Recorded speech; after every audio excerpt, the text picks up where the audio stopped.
nous sommes de retour sur Direct Investisseur avec à nouveau Marc. Marc est avec nous tout à l'heure sur Direct Gestion. Bonjour Marc à nouveau. Oui, bonjour. Alors, Bonjour Lucie. tout à l'heure nous parlions de différents actifs. On avait parlé donc du CAC 40. On disait qu'il fallait rester prudent sur le CAC 40, toujours avec un biais haussier, tant qu'on n'avait pas cassé le niveau principal des 4580 euros. Tout à fait. Point, pardon. Point, ouais, tout à fait. On a parlé également des matières premières, avec donc on est revenu sur la baisse des matières premières, donc notamment le pétrole, l'or. Voilà, vous vous dites qu'il fallait être prudent parce que les baisses n'étaient peut-être pas terminées, en tout cas sur certains actifs. On va changer un petit peu là justement d'environnement, on va revenir sur certaines valeurs, les valeurs qui font l'actualité et puis aussi les devises. Alors Antoine, je vous laisse Oui, voir alors, les devises avec oui, pourquoi pas commencer par les devises. Effectivement, on a eu, donc on voit une stabilisation des cours de l'euro-dollar depuis plusieurs semaines. Pas vraiment d'intérêt d'avenir sur cet actif, l'euro-dollar, vraiment, bon, à part pour des petites opérations en intraday, sur des petites variations, faire du swing trading sur cette paire n'est pas vraiment intéressant actuellement. On peut là, on est mi-février, on peut éventuellement jouer cette poursuite du rebond qui pour moi restera limitée. Début mars, il y a le quantitative easing qui est mis en place, qui va certainement redonner un peu de dynamique à l'euro. Maintenant, oui, comme je le disais tout à l'heure, je maintiens le fait que c'est un actif sur lequel j'attends des plus bas et vraisemblablement l'ensemble des intervenants sur le marché des devises pensent que l'euro va refaiblir face au dollar. Ouais. Justement, on voit récemment qu'il y a une faiblesse du dollar, du dollar, on le voit notamment avec le dollar index qui après avoir fait des plus hauts à la fin du mois de janvier commence à se stabiliser, à consolider aux alentours des 94 points. Oui. Malgré, on a vu des chiffres plutôt bons en macroéconomie, sur les chiffres du chômage déjà par exemple, et des créations d'emplois au plus haut depuis plusieurs décennies. Et malgré cela, on a un dollar qui faiblit. Donc, est-ce que pour vous, on a peut-être un retournement de tendance qui pourrait se matérialiser? Oui, alors non, je n'irai pas jusque là sur le retournement. Ce que vous avez montré sur le dollar est assez révélateur aussi. C'est-à-dire qu'on voit qu'on est dans une phase corrective qui est loin d'être un retournement. C'est-à-dire que ces niveaux-là que vous avez indiqués, autour des 82,50, peut-être des 92,50 pardon, ou des 92,60, peuvent être atteints sous forme d'une correction en 3 temps avant une reprise. Il faut également rappeler que l'état du dollar n'est pas directement lié à l'état de l'économie américaine en fait. Une baisse du dollar n'est pas forcément, comme on l'a vu, c'est pareil sur l'euro, les devises c'est toujours à double tranchant, c'est-à-dire que d'un côté ça peut favoriser, ça dépend de l'import, l'export, etc., de comment vos entreprises sont exposées en fait. Il y a certaines entreprises pour qui que ça peut arranger. Je pense effectivement que ce décalage entre le quantitative easing européen qui a été avéré, annoncé, et cette spectre de rehausse des taux américains peut jouer en défaveur du dollar de temps en temps. Mais là, je ne suis pas en train de m'inquiéter outre mesure sur ce qui pourrait se passer. Alors, vous suivez, outre les devises, vous suivez également des valeurs, beaucoup de valeurs. Quelles sont aujourd'hui les valeurs qui sont les plus intéressantes selon vous?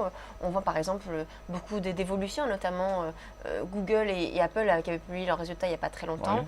Il y a beaucoup d'évolutions dans le secteur Google qui devient un empire tentaculaire. Apple qui également s'intéresse à l'automobile. Vous en pensez quoi de tout ça?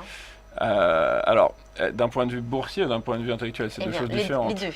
Alors, d'un point de vue boursier, ça reste des valeurs qui sont, et c'est lié directement à ce que j'en pense d'un point de vue intellectuel, mais qui sont des valeurs très solides. Enfin, Apple est une valeur qui, là, on l'a vu, que ce soit au niveau de ses résultats ou même au niveau de son évolution, en dehors de ses résultats, n'a pas cessé d'exploser, qui arrive encore sur des niveaux records, et qui est une valeur qui a encore beaucoup de potentiel sous le capot. Bon, alors, justement, sous le capot, pourquoi? Parce qu'on on apprend que Apple est en train, dont Apple dispose de, je pense, je sais plus, un peu moins de 200 milliards de cash, dont elle doit quand même faire quelque chose.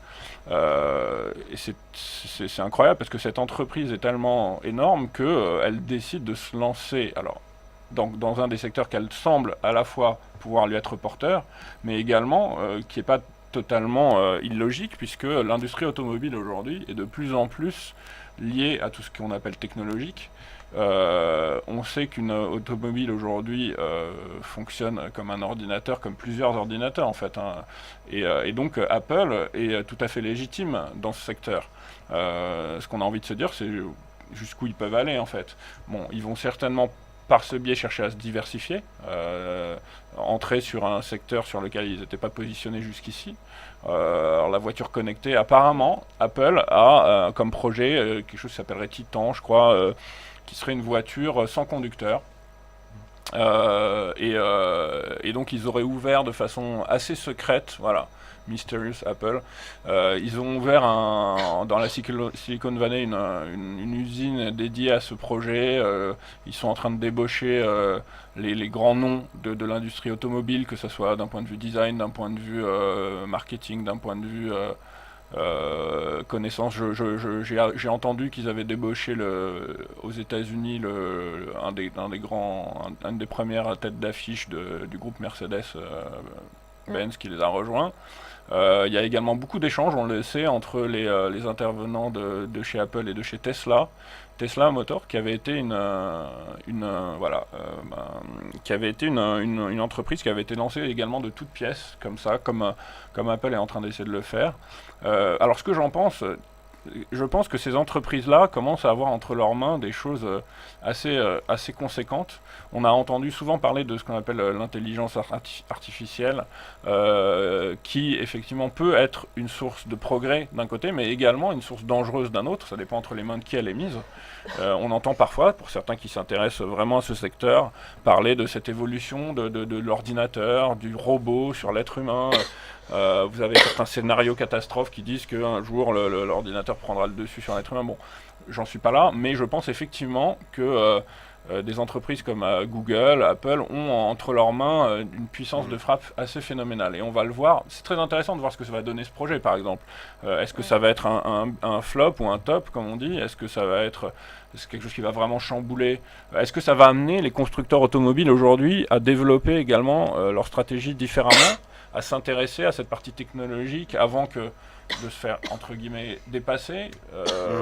Ça reste... Alors, peut-être un petit bémol, Ouais. puisqu'on avait, je pense il y a une vingtaine d'années aussi, un gros espoir sur les voitures électriques, hein. Ouais. On pensait que ça allait révolutionner le secteur, et on voit qu'au final, le problème de développement de la batterie, hein, qui a pas suivi finalement le développement, qui n'est pas permis en fait, d'avoir une autonomie assez suffisante et une vitesse assez suffisante pour compenser les belles grosses voitures à gros moteurs, n'ont pas finalement pris des grosses parts de marché, et finalement donc ça n'a pas marché. Oui, alors maintenant, ce que vous dites est tout à fait vrai. Ce que vous dites révèle aussi certaines choses.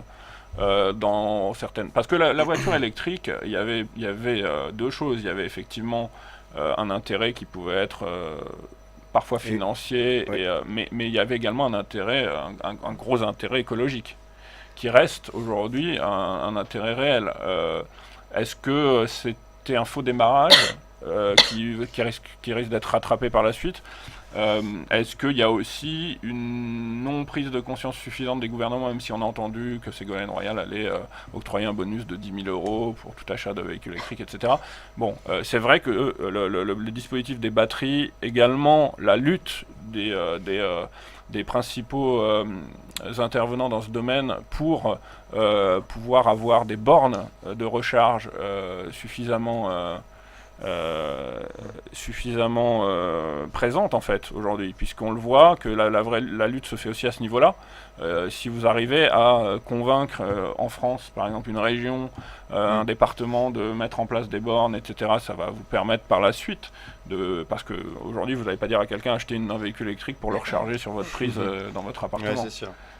Ça reste un problème. Donc alors pour revenir sur Apple, Ouais. d'un point de vue technique et d'un point de Ouais. vue boursier, qu'est-ce qu'on peut dire? Parce qu'on a parlé évidemment de ce projet qui est intéressant, mais est-ce que du coup ça va profiter au titre? Alors moi, c'est une valeur sur laquelle je reste. Google, Apple sont des valeurs sur lesquelles je reste empiriquement haussier. C'est-à-dire que profiter de toute forme de pause, comme on l'a vu là il y a quelques mois sur Apple, pour à nouveau rentrer. Et si Antoine nous met le graphe sur beaucoup plus long terme, on va le voir, hein, Apple c'est assez typique. Voilà. Bon, bah, c'est une valeur qui monte et sur laquelle il faut essayer de profiter à chaque fois d'un moment de répit pour rentrer à l'achat. Voilà, sans trop d'hésitation. Merci beaucoup Marc Je vous en Daguerre prie. de Daguerre Trading. On marque une pause et on se retrouve dans quelques instants. À tout de suite.